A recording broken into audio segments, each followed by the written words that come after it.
very closely with Janet Garrett, who ran against Jim Jordan the last 3 times.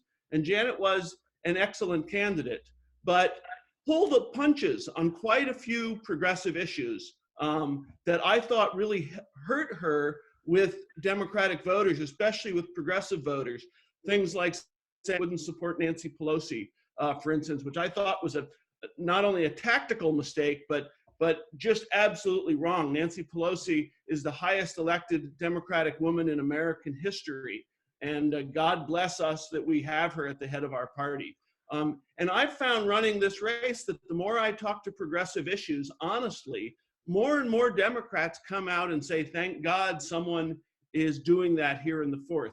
Sherrod Brown has done it statewide for Senate. We saw 2 years ago that he was the only successful candidate. So I'm in the race because we'll get to experience and qualifications later, but I'm running as a true progressive, and I believe we can unite progressives to beat Jim Jordan in November. Okay, yeah, so I've had the privilege in my life to have 2 careers that kind of ran simultaneously. One was as a television writer, producer, and the other was working in progressive Democratic politics. In fact, while I was writing for shows like Ellen and Real Time with Bill Maher, I was also writing speeches for Democratic politicians.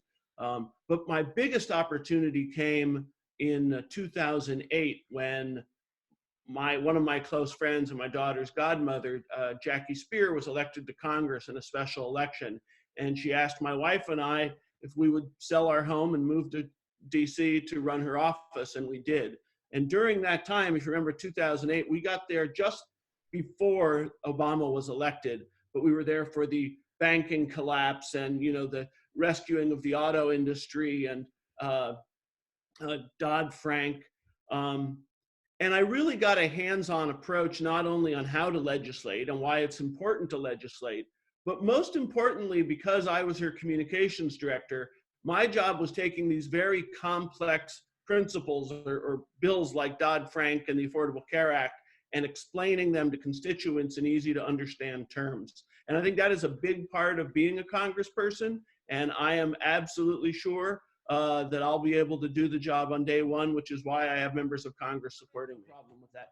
This isn't my first campaign. I've been doing this a long time. I've worked on many, many presidential races, Senate races, and have always backed the most progressive candidate. In fact, I had an interview the other day with a guy from the Washington Post, and I said, not only have I always worked for the most progressive candidate, I don't think I have ever worked for a candidate that raised the most money. I think we've always been the grassroots campaign, the people that I work for. So I said at the beginning of this, I am a big Elizabeth Warren fan. I got to work with her when I worked for Congresswoman Spear before she was a senator, when we were working on the Consumer Financial Protection Bureau. So I love her. I thought she was fantastic. I was endorsed by Bernie's healthcare organization, even though I've never endorsed Bernie. In fact, I think I'm their only endorsement of someone who was not a Bernie guy. So I appreciate that. But I said from the get-go, whoever wins the primary, I am behind 100%.